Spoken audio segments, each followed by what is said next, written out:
చూసిన తర్వాత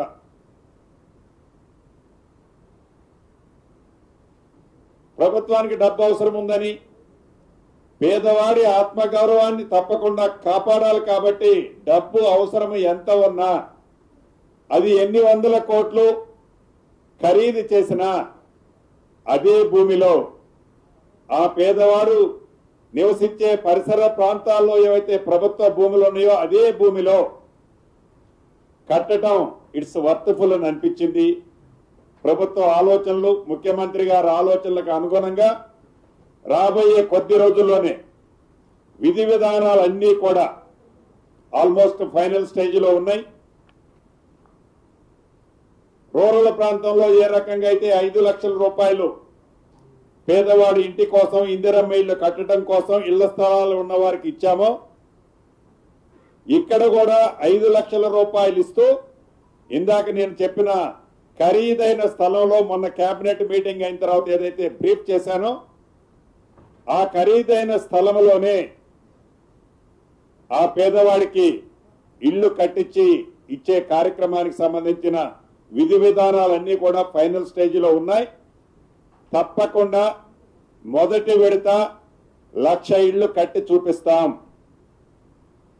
ఇవి ఒక షేప్ వచ్చిన తర్వాత మళ్ళీ సెకండ్ విడత కూడా ఏదైతే రూరల్ ప్రాంతంలో అదర్ దాన్ జిహెచ్ఎంసీ పరిధిలో మొదటి విడత 4.5 లక్షల ఇళ్లు ఇచ్చిన తర్వాత రెండో విడత రేపు జూలై 1 నాడు రాష్ట్ర వ్యాప్తంగా 2.5 లక్షల ఇళ్లు రెండో విడత ఎలానైతే రిలీజ్ చేశామో అదే పద్ధతిలో మొదటి విడత ఒక షేప్ వచ్చిన తర్వాత జిహెచ్ఎంసీ పరిధిలో ఉన్న నా నిరుపేద కుటుంబ సభ్యులందరికీ కూడా రెండో విడత కూడా ఇచ్చే దాంట్లో ఈ ప్రభుత్వం వెనకడుగు వేయదు.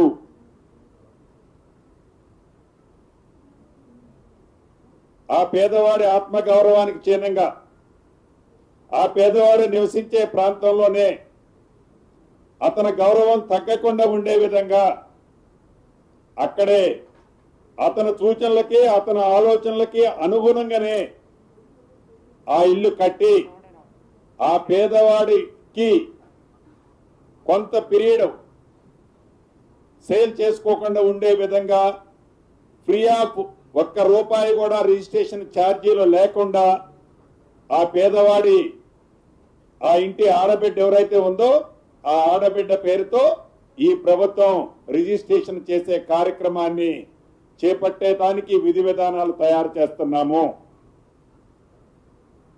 ఇప్పుడు నేను చూసిన ప్రదేశాలు కొంత ప్రాంతంలోనే చూశాం. సుమారుగా ఇప్పటి వరకు గడిచిన 10 రోజులు 12 రోజుల్లో ఒక 38-39 ప్లేసెస్ ని ఈ ఓఆర్ఆర్ ఇన్నర్ సైడ్ ఐడెంటిఫై చేశాం. ఈ 38-39 ప్లేసెస్ లో మొదటి విడత ఏదైతే మనం కట్టాలనుకుంటున్నామో కొన్ని చోట్ల 1000 గజాల లగాయత్తు 15-20 ఎకరాల వరకు కూడా బిట్స్ ని ఐడెంటిఫై చేశాం. తక్కువలో తక్కువ 1000 గజాల వరకు కొన్ని ప్రాంతాలు ఉన్నాయి. ఈ 1000 గజాల నుంచి మొదలెడితే 18, 20, 21, 22 ఎకరాలు ఉన్న ప్రదేశాలు కూడా మేము ఇందాక నేను చెప్పినట్లు 38-39 ప్లేసెస్ లో ఐడెంటిఫై చేశాం. ఈ ఐడెంటిఫై చేసిన ప్రదేశాల్లో ఈ రాబోయే కొద్ది రోజుల్లోనే విధి విధానాలు ప్రకటించి గౌరవ ముఖ్యమంత్రి రేవంత్ రెడ్డి గారి చేతుల మీదుగా సహచర మంత్రులందరి సమక్షంలో, స్థానిక ప్రజాప్రతినిధుల సమక్షంలో ఫౌండేషన్ స్టోన్ కూడా అర్బన్ ప్రాంతానికి సంబంధించిన నిరుపేదలకి వాళ్ళ ఆత్మ గౌరవానికి చిహ్నంగా సంబంధించిన ఇల్లు ఇచ్చే కార్యక్రమాన్ని ముఖ్యమంత్రి గారి చేతుల మీదుగా అతి కొద్ది రోజుల్లోనే శంకుస్థాపన చేసుకోవటమే కాదు,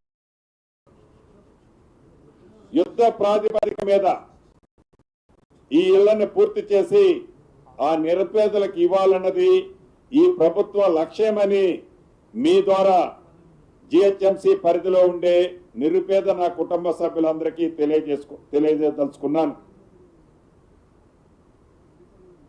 దీంట్లో భాగంగా ఆనాటి ప్రభుత్వంలో రూరల్లో కొన్ని నియోజకవర్గాలను అయితే 5-10 ఇళ్లు కూడా కట్టలే. ఈ ప్రభుత్వం వచ్చిన తర్వాత ప్రతి నియోజకవర్గానికి తక్కువలో తక్కువ 3,500 ఇళ్లు ఇచ్చాం. ఎక్కువలో ఎక్కువ గిరిజన ప్రాంతమైన మా సోదరిమణి సీతక్క గారి కాన్స్టిట్యున్సీలో కానీ, ఆ పక్కనున్న గిరిజన సోదరులు ఐటీడీఏ ప్రాంతంలో ఉండే గిరిజన కాన్స్టిట్యున్సీలో హైయెస్ట్ 5,000 వరకు ఇచ్చాం. తక్కువలో తక్కువ 3,500, ఎక్కువలో ఎక్కువ హైయెస్ట్ 5,000 మొదటి విడత ఇచ్చాం.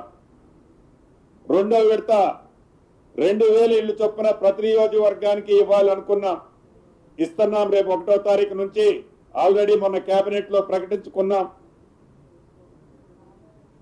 అంటే రమారమి ఒక్కొక్క నియోజకవర్గంలో 5,500 నుంచి 7,000 ఇళ్లు మొదటి 2 సంవత్సరాలు పూర్తయ్యే లోపు మేము ఇవ్వగలిగాం. ఆనాటి ప్రభుత్వంలో రూరల్ ప్రాంతానికి సంబంధించి చాలా నియోజకవర్గాల్లో 10 సంవత్సరాలలో కొన్ని నియోజకవర్గాలకి ఆ కోటరీకి సంబంధించిన నాయకులు, ప్రజాప్రతినిధులు ఉన్న కోటరీ సంబంధించిన ఆనాడు వారితో ఎవరైతే థిక్ అండ్ థిన్ ఉంటారో వారికి సంబంధించిన నియోజకవర్గాలు తప్ప ఏ నియోజకవర్గంలో వారు మిగతా నియోజకవర్గంలో ఇళ్లు ఇవ్వలే. అనేక వేదికల మీద గౌరవ ముఖ్యమంత్రి గారు కూడా అన్నారు, ఇందిరమ్మ ఇళ్లు ఉన్న గ్రామాల్లో ఓట్లు మేము అడుగు వేసుకుంటాం, మీరు లేని దగ్గర మీరు రావద్దు అని అన్నారు. అది నిజం కూడా. ఇప్పుడు కూడా అదే చెప్పదలుచుకున్నా. నేను ఇంకొకటి కూడా చెప్పదలుచుకున్నా. నిన్ననో మొన్ననో ఒక మాజీ మంత్రి గారు ఏదో అంటున్నాడు, హైదరాబాద్ లో ఒక్క ఇల్లు కట్టినట్టు రుజువు చేస్తే నేను రాజీనామా చేస్తున్నాను. ఈ వేదిక నుంచి వారికి ఒకటే, నేను ఇక్కడి నుంచి దాన్ని ఛాలెంజ్ అంటారా ఏమంటారో చూద్దాం. ఒకటే చెప్పదలుచుకున్న వారికి, ఇంకా ఈ ప్రభుత్వం ఎన్నికల లోపు 2.5 సంవత్సరాలు ఉంది. మీరేవైతే హైదరాబాద్ లో 2 BHKలు కట్టాము అని చెప్పుకుంటున్నారో, మీరు కట్టిన దానికంటే ఎట్లా రూరల్లో మీరు కట్టిందేమీ లేదు.